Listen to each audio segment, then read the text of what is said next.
Hello guys, আসসালামু আলাইকুম। আজকে আমি আপনাদের তৈরি করে দেখাবো ফুলকপি আর রুই মাছ দিয়ে সুন্দর একটা রেসিপি।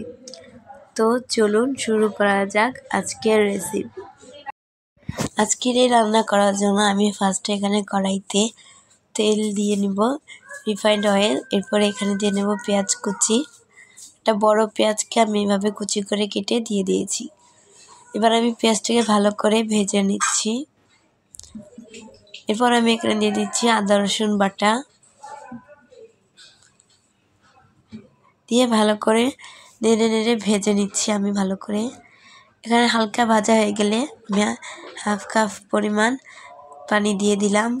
পানিটাকে একটু বলক উঠলে দিয়ে দেবো লবণ, হলুদ, মরিচের গুঁড়া, ধনে গুঁড়া সব দিয়ে ভালো করে মিক্স করে কষিয়ে নেব।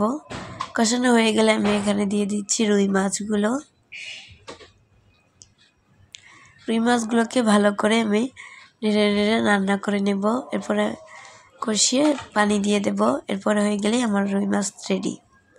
এরপর আমি রুই মাছগুলোকে তুলে ওই পাত্রেই দিয়ে দেব ফুলকপি আর আলু আগে থেকে কেটে রাখা, দিয়ে ভালো করে ঢাকনা দিয়ে দেখুন হয়ে গেছে। বারবার নেড়ে নেব।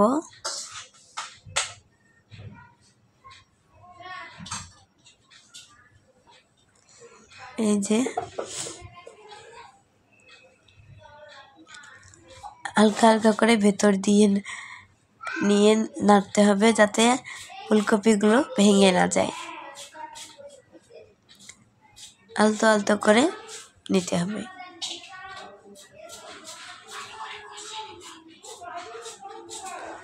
এই পর্যায়ে খুব ভালো করে কষাতে হবে আমার ভালো করে।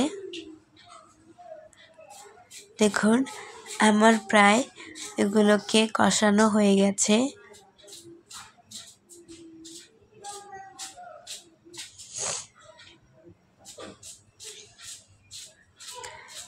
এই যে এবার আমি এগুলোতে দিয়ে দেব 2 কাপ পরিমাণ পানি। এই পর্যায়ে জলের পানিটা দেওয়া হয়ে গেলে আমি আবারও একটু ভালো করে নেড়ে নেব। এই যে নাড়া হয়ে গেলে আমি বলক তুলে নেব। বলক উঠলে এখানে আমি আগে থেকে রান্না করে রাখা মাছটাকে দিয়ে দেব।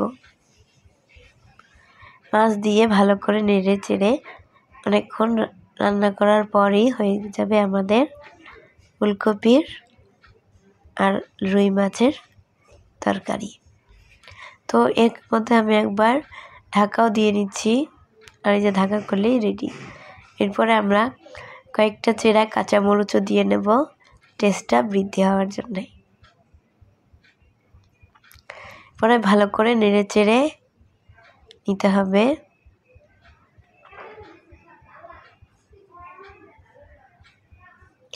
এরপর আমি আবারও কিছুক্ষণের জন্য ঢাকনা দিয়ে নিচ্ছি। এই তো ঢাকনা খুলেই এরপর এখানে আমি কিছু ধনিয়া পাতা কুচি অ্যাড করে দেব।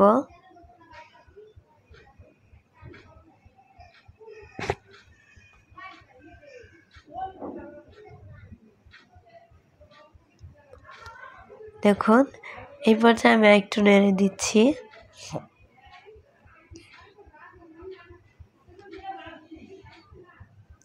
হয়ে গেছে আমার ফুলকপি আর রুই মাছ দিয়ে তরকারি তৈরি।